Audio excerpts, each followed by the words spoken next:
Bhagavatam 11.9.16 Eko Narayano Devah Purvasrishtam Swamayaya Samritya Kala Kalaya Kalpanta Idam Ishvaraha Eka Eva Dvitiyo Bhud Atmadharo Akhilashrayah. The Avadut Brahmana is explaining to Maharaj Yadu what he has learned from his various gurus. And now he is going to describe what he learned from a spider. The specific reference to the spider will come 5 verses later in the 21st verse. But before that, in these 4 verses from 16 to 5 verses, 16 to 20, he gives the lesson. And that lesson is about the extraordinary and inconceivable relationship of the Lord with His creation.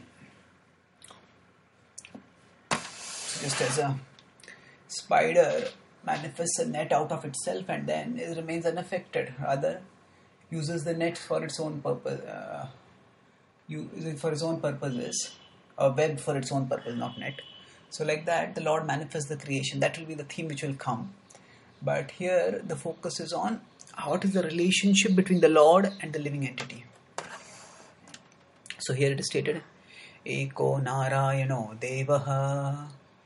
Eko. There is only one God, Narayano. That Lord is Narayana. The Bhagavatam is quite clear that it does not support the notion of polytheism. But its monotheism is not simplistic, it is complex in the sense that one God has many manifestations, and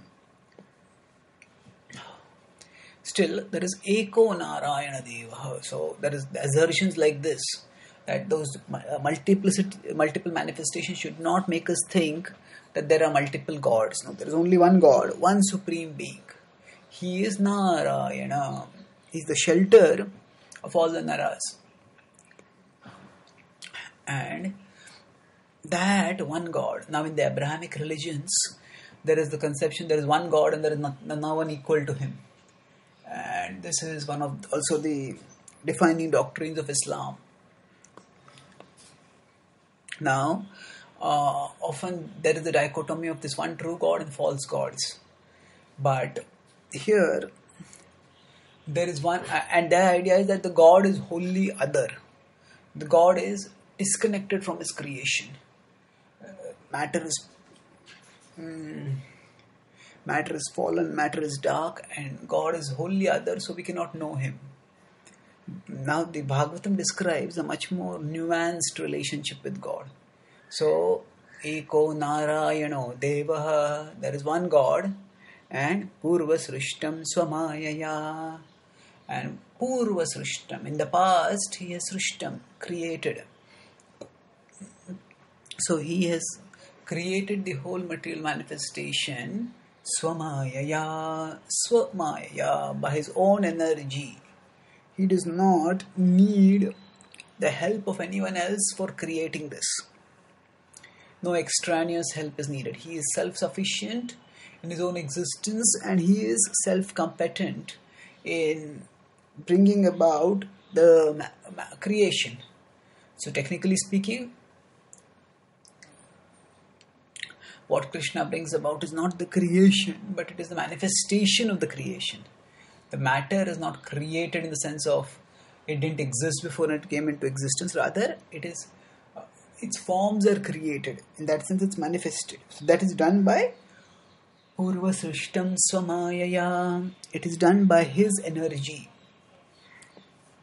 Automatically, effortlessly.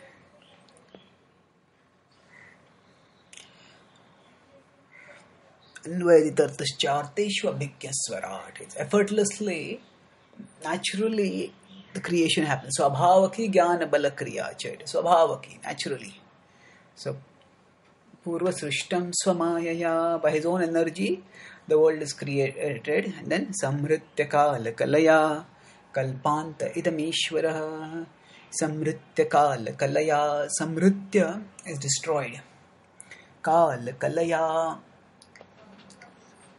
when, as per the cosmic time scales, when the time duration of a universe ends, then Samritya, it's all destroyed.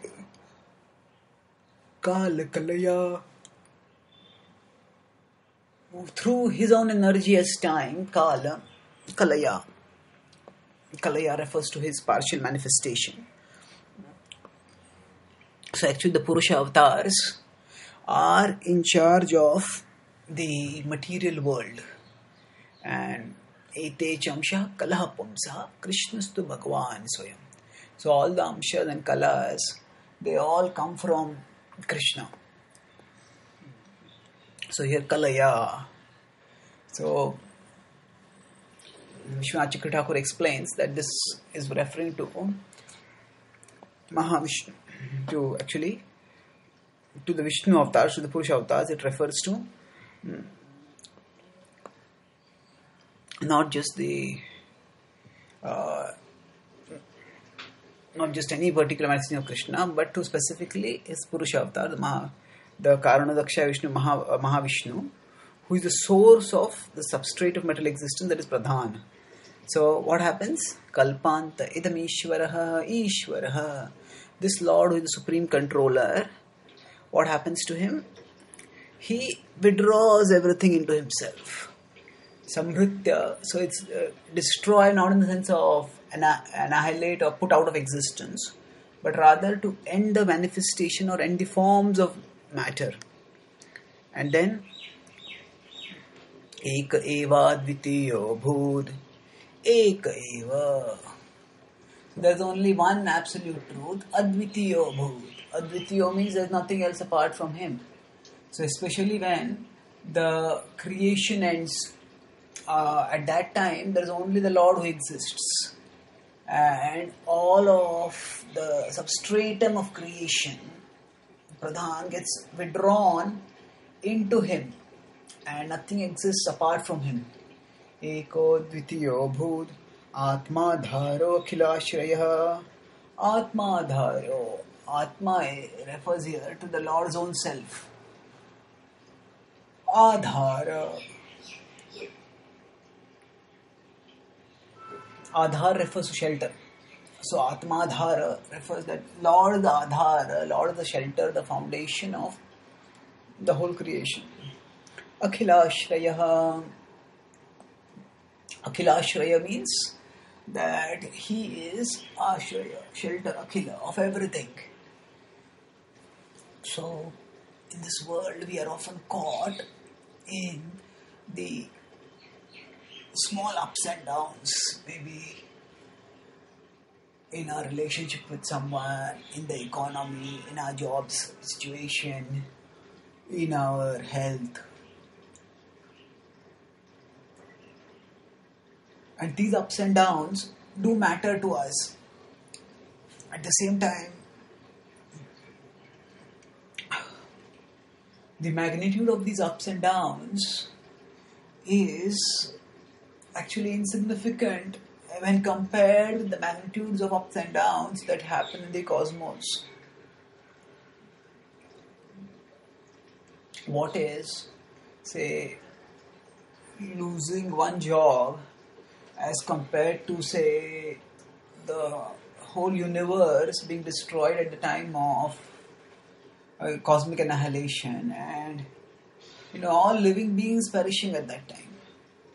So we are at the mercy of forces far greater than ours, our own force. And to the extent that we can realize this, and to the extent that we can live our lives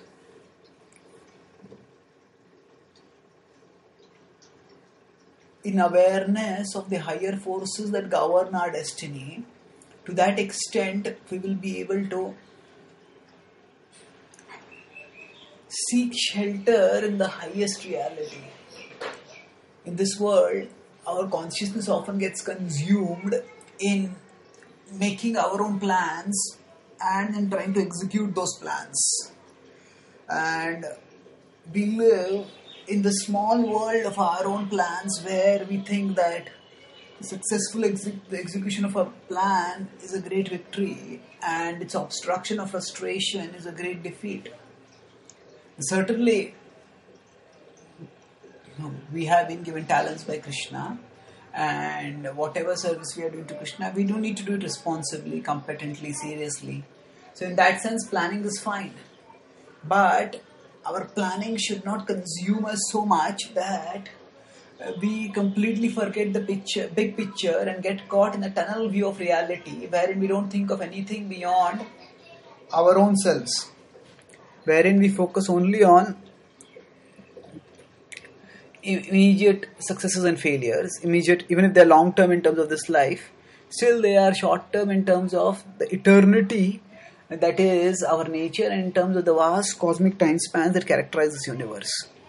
So by remembering the Supreme Lord's control, we can transcend material existence's misery and attain a state of equanimity even in this life, and ultimately, by being devoted to the Lord, attain eternal equanimity in the hereafter, in Krishna's abode. Thank you.